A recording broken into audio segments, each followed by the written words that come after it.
Backslide by Black K. Capt. Chapter 31. Threads.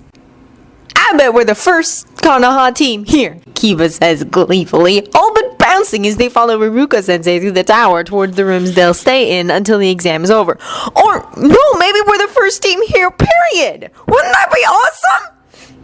Yes, Hinata agrees with a tentative smile. But I think Nejini-san and his team might be here already. Shino nods. Statistically, the probabilities of us being first... Oh, can it? He huffs, ignoring Iruka's fine but exasperated behave you three as he throws the door open. At least we can say we've beaten... Oh, hey, Kiba!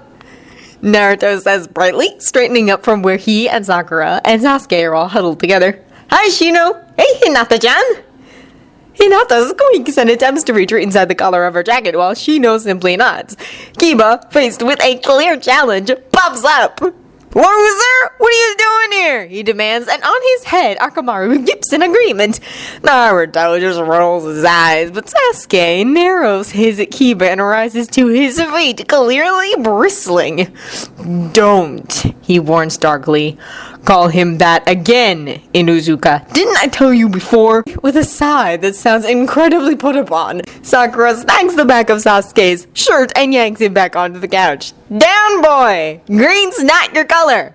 Then, without warning, her gaze swings to Kiba and green eyes pin him with a narrow look that all but promises pain.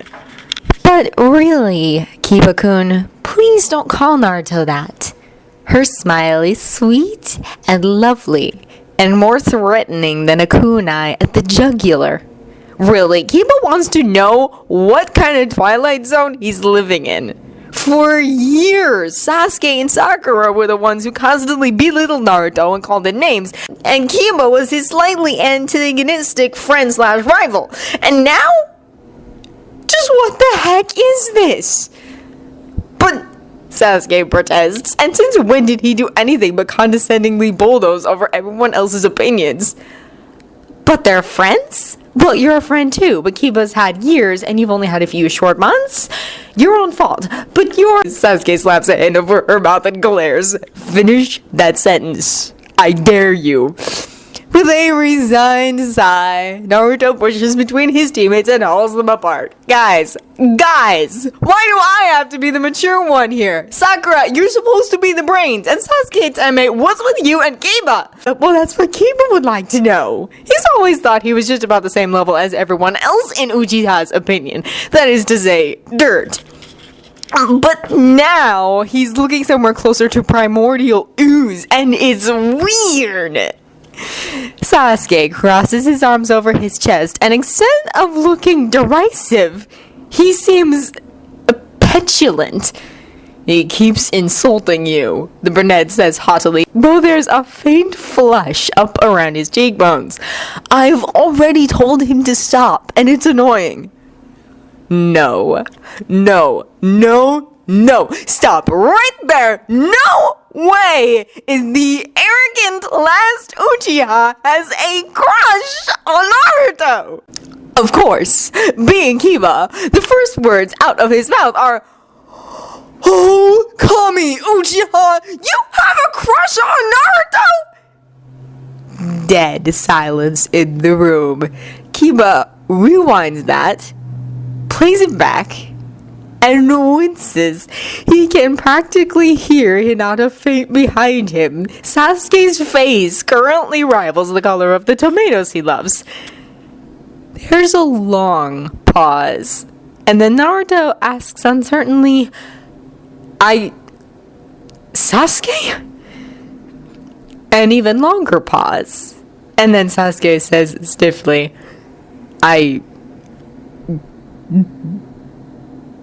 do.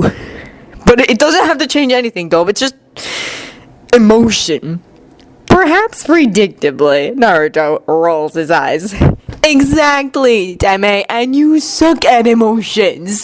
So I'm gonna help you with these ones. He's got his arms crossed over his chest, and his expression is set to stubborn, and Kiba wonders vaguely what that even means.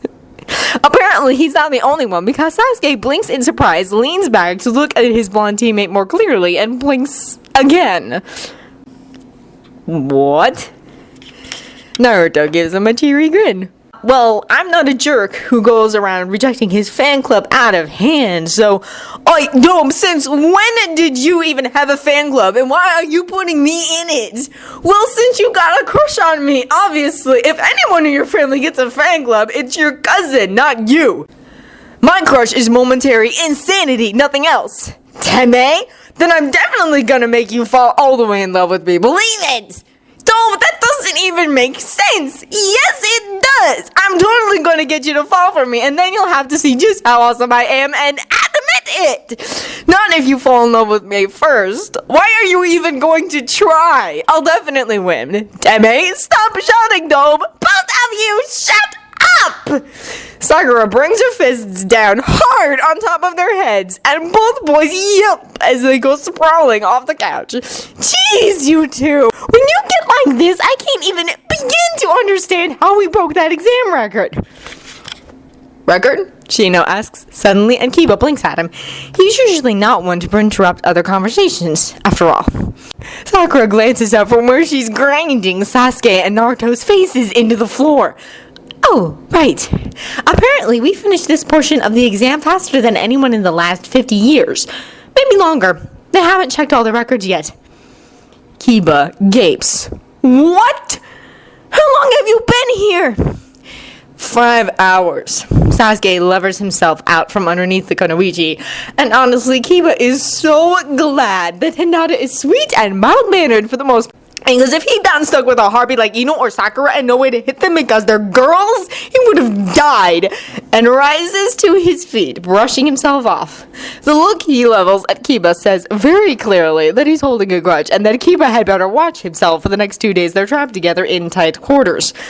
He swallows thickly. Maybe now would be a good time to work on those stealth and evasion skills the way Kurenai-sensei has been recommending.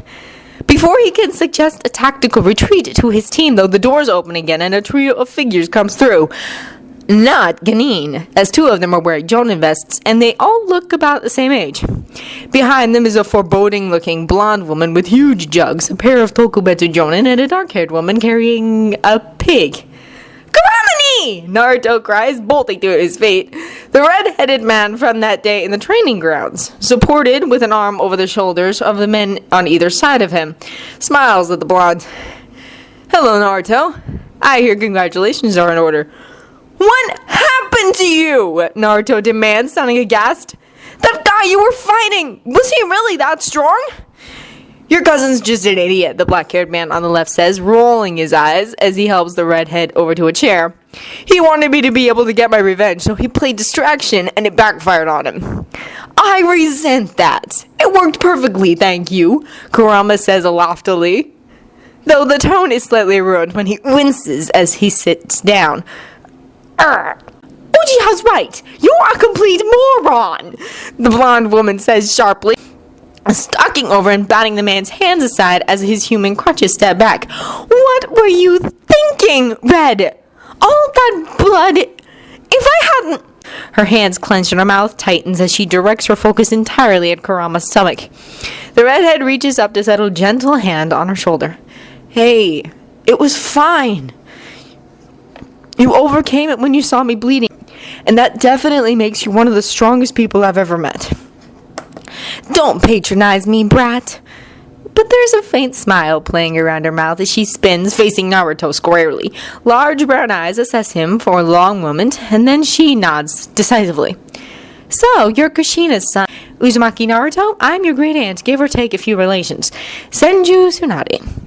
Even Kiba has heard of Tsunade of the Sannin. His jaw drops, and he's fairly certain his isn't the only one. And then, in the hush that follows, Sasuke asks very quietly, Uchiha? There's an awkward, uneasy pause between the adults, and then a bout of murmurs as Team 7 is escorted to another room. But Sasuke doesn't care. He can't drag his eyes away from the man standing at Kurama's left elbow. The man isn't tall, the way most Uchiha are, not lean and lithe and moon-pale, and his hair is wild and loose around his face. But his eyes are Uchiha dark, and there's a quiet sort of power in them, a grace to each of his movements that comes with full mastery of the Sharingan and the ability to read the tiniest of cues. At length, the man sighs, runs a hand through his hair, and nods. Yeah, he says, meeting Sasuke's eyes squarely, something Sasuke is grateful for. No evasion, no pandering to a child, just direct honesty. Yeah, Sasuke-kun, I'm your cousin. Fourth, I think. Probably at least 3 times removed, but yeah. Sorry I couldn't get here sooner. Is this, Sasuke wonders, what Naruto felt like when Kurama introduced himself? Is this rolling tumble of emotion normal for such a situation? Because first Itachi returning, and now this. Another Uchiha. Sasuke isn't the last anymore. But he's a shinobi first and foremost, for all that he's still a genin, and Sasuke's brain is already working, whirling through possibilities. He trades quick glances with Sakura, who already looks concerned, and then says, something happened. All of this is part of something bigger, isn't it? Kurama smiles at him, weary but warm, and inclines his head. Yes, I believe I can tell you, as the Hokage will be making his announcement shortly, now that he has spent the last 4 hours getting every last detail from us. A wry tilt to his lips, and it makes his whole face shift into something subtly sad. Uchiha Madara was attempting to manipulate factors and destroy Konoha. He was present the night your clan was killed, and your brother pretended to join him in order to play the spy. Those bounties I claimed were all members of an organization of missing-nin out to collect the 9 Jinchuriki, and Madara was the one who formed them. He wanted revenge on Konoha, as far as I can tell. Naruto is stiff and still beside him, and Sasuke spares him a worried glance before turning back to the other Uchiha. And you? That earns him a quick, grim smile that pulls strangely at the man's twisting scars, but surprisingly, it's Kakashi who answers.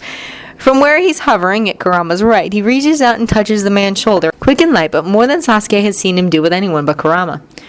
Uchiha Obito, the copy nin says. Officially, he died as a chunin in the Third Shinobi War, on a mission to destroy Kanabi Bridge. A slight pause, and he adds, I told you my best friend's name was on the memorial. It's his. I didn't actually die, clearly, Obito puts in. Madara found me while I was dying and manipulated me. In offense, to make me easy to control. He grimaces, touching the deep scars on his right side. He was good at that. But Kurama managed to knock some sense into me while we were fighting and broke his hold on me. We started planning and it worked out. It worked out to Red getting a kunai to the gut. Tsunade of the Sannin mutters, sounding less than pleased. When Kurama gives her a long-suffering look, she huffs at him and crosses her arms on her breasts. Oh, stick a sock in, brat, and you, little Uchiha! How long has your brother been sick? Sasuke blinks at her, still trying to parse everything and not quite able to understand her words. Itachi? Sick? But do you mean in the head? Naruto, ever tactful, demands. Kurama snorts, a grin spreading over his face as Kakashi rolls his eye and Tsunade slaps a hand over her face. You are definitely Kushina-chan's son, the woman says wearily. And Red, stop laughing. If you reopen that wound, I'm leaving you to bleed. No, Naruto, I don't mean in the head. He's got a weakness in his lungs that should prevent him from being a shinobi if he'd just take my advice. Sasuke swallows, hands closing into fists, even as Sakura tugs him back onto the couch and takes up position pressed against his left side. A moment later, Naruto is on his right, shoulders braced and arms tangled together and legs touching, and it's a comfort, a happiness. Itachi is sick, and apparently Sasuke never knew or noticed. He's not sure how he feels about that. He's not sure how he feels about any of this, for that matter. Itachi killed the clan, and there's no explanation given for that, no reassurance that it wasn't madness or lust for power beyond Itachi's appearance in the forest and words about returning to the Hokage. But Madara is someone Sasuke knows of, because everyone in Konoha knows of the founders, of Madara and Hashirama and their statues in the Valley of the End, their rivalry and friendship, and the basics of what happened between them. It seems possible that Itachi, with his vast loyalty to the village, would have volunteered to play the spy, taking advantage of any circumstances to do what he could to protect Konoha. It's not an excuse, but maybe, just maybe, it's an explanation. Madara is dead now? Sakura asks softly, lacing her fingers with Sasuke's and giving his hand a light squeeze. He squeezes back, though he doesn't know which of them needs the comfort more. Him, probably, given the achy, fragile sort of feeling twisting through his insides. Kurama nods. Dead and burned to ashes. We didn't want to risk leaving a body when he's apparently so good at surviving. It was a very impressive fight, Kakashi puts in, sounding inordinately cheerful. Very awe-inspiring, really. Kakashi, how would you know? I seem to recall you spending the vast majority of your time either trapped or choking or unconscious. Obito glares at his friend, looking entirely exasperated and vaguely murderous. Immediately, Sasuke comes to the realization that this is very much like his and Naruto's relationship, without the, well, other stuff, though, given the way Kurama is leaning into Kakashi's side and Kakashi has Kurama's hair twined carefully around his fingers. Only Kakashi is standing in for Naruto, which is a little mind-boggling and unsettling and weird. But you told the Hokage it was, Kakashi reminds him. And on that note, I don't think I've said it yet. Please, if it's what I think it is, don't bother. But welcome back to life, officially now. The Kapianin beams at Obito, bright and cheery, and yeah, Sasuke's totally being reminded of why they dyed his hair pink. Maybe they can go with another color this time. Like orange, with polka dots, in fuchsia. With some effort, he drags his tension away and files that plan for later discussion, turning back to his cousin, who appears to be about to strangle their sensei. You been reinstated? Obito shoots one last dark look at Kakashi before nodding. I have. Your brother, too. The Hokage is going to issue a statement about what happened in the forest and what Itachi's been doing all these years. It won't fix everything, and with that idiot's cough and him overextending himself, it's likely he won't be an active shinobi again, but maybe that's for the better, Sasuke thinks, and it feels a little like sacrilege even now, because Itachi was always one of the very best shinobi Konoha ever produced, but, well, Sasuke hasn't decided whether or not he forgives his brother yet. He doesn't want to lose him before he has the chance to make up his mind. The sound of voices in the hall makes Sasuke look up, and when the door opens, the two Tokujo guards, Kurama's friends and the usual mission partners, Sasuke remembers, Genma and Raito? Or something like that, move to intercept. But a word from Kurama stops them, and the redhead pushes to his feet, a familiar warm smile lighting up his features as he looks at the small, slender, redheaded boy in the doorway. Done already, Gaara-kun? He asks lightly, and the wary 10th boy and girl, the team Sasuke and Naruto and Sakura all encountered that time with Konohamaru, Sasuke realizes now, go even denser. But the boy just stares at Kurama for a long moment and then inclines his head in a faint nod. It was simple, he says, strangely careful, as though the words are foreign in his mouth. But these forests are different than what I'm used to. Kurama steps across the room, ignoring the look he gets from Gaara's teammates, and reaches out. The girl takes an aborted step forward, eyes widening, but before she can do anything, Kurama's hand settles in Gaara's hair and ruffles it lightly, and Gaara looks up at him with an expression that Sasuke is intimately familiar with. Why do you care? Do you know how strange it is that you do? Why do you think I'm worth it? All of that, and more besides, and Kurama just smiles down at him and says, well done then. I'm very glad you made it here safely. Gaara looks away off to the side, and his glance instantly settles on Sasuke and his teammates twined together on the couch. He blinks, and then his eyes widen faintly. Oh, right! Kurama sounds faintly satisfied, but mostly amused. I wanted you two to meet. Naruto, this is Gaara. Gaara, my cousin Naruto. I think you'll be good friends. Both genin glance at each other and then back at Kurama, and he smiles at them. Smiles, warm and kind, and Sasuke closes his hand around Sakura's, leans into Naruto, and tries his very hardest not to imagine what his life would have been like without this man. Team 7 beats all the records in the end, even with Orochimaru's interference. Kurama leans against the railing of the balcony overlooking the arena, feeling easy and languid and at peace. The matches are just about the same as they were last time, but is better now. Sakura won her match outright, but when she was done, she offered Ino a hand up and Ino took it. And when she was on her feet, she had stepped forward to give her best friend a tight hug. They were laughing when they walked out of the arena, shoulder to shoulder and strong. Naruto won against Kiba and Sasuke against the Otonin, and it feels so achingly right to see Team 7 advancing together. Kurama hasn't stopped smiling in a while, and he's truly looking forward to the coming weeks, the training, and then the final exam with no threat of invasion looming over them. Because Gaara is sane and wary of it, but drawn to Naruto and his cheer and strength the same way Kurama remembers. A sandal scuffs across stone, and a moment later Kakashi folds his elbow to lean against the railing beside him, watching a team of shinobi repair the arena as the last of the spectators filter out.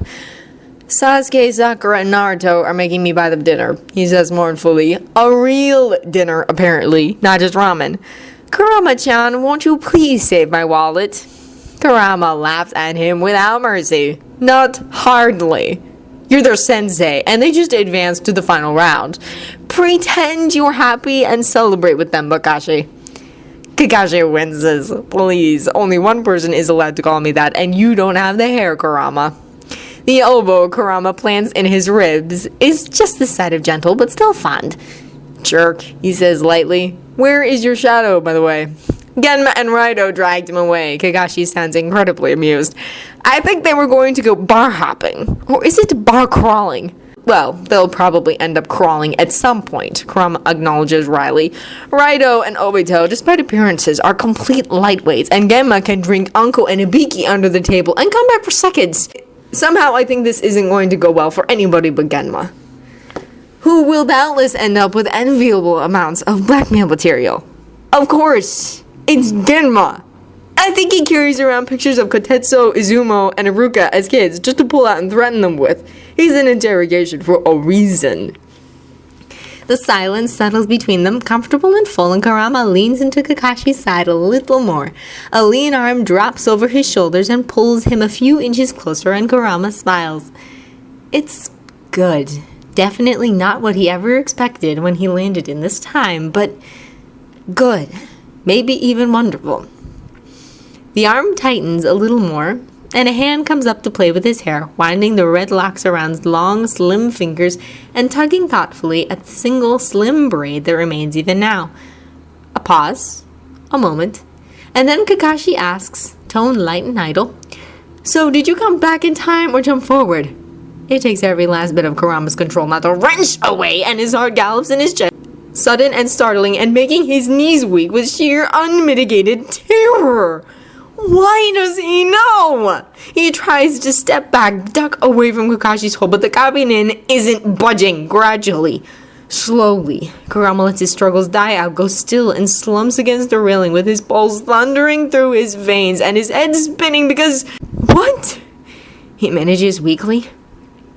A single dark gray eye settles on him in a sideways glance, full of humor and warmth, and a faint touch of mischief. I think you heard me, Kurama, Kakashi says with amusement. Forward through time, or backwards? Kurama licks his lips and swallows, throat dry. Back, he whispers. Kakashi, lips over his, steal the words before they're even formed, and when Kakashi pulls back, he's smiling, clear, without the mask in the way. Nope, he says cheerfully. Ignorance is probably a blessing here. I don't want to know who you were, and I'll assume you had good reasons for doing it. The best, Kurama manages, though it's a struggle. His brain feels sluggish and dazed, overwhelmed with surprise, though really, Kakashi's always been good at surprising him, right from the very first moment. You... don't mind?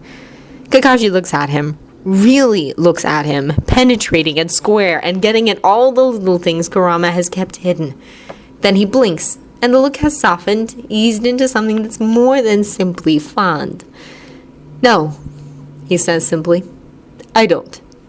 A shout from below draws their attention, and they peer over the edge to see Naruto, Sasuke, and Sakura clustered near the entrance. Naruto is waving energetically, and Sakura is laughing, and Sasuke is smiling, standing just a little closer to Naruto than normal. Naruto calls. Come on, Kakashi-sensei, Kurama-ni, we're hungry! My poor bank account. Kakashi bemoans, pushing himself upright. He smiles, tugs his mask back up, and offers Kurama a hand. Coming? He asks gently. Kurama hesitates, but only for a moment. He smiles back and slides his hand into Kakashi's, twining their fingers together. Definitely, he answers, and lets Kakashi pull him away.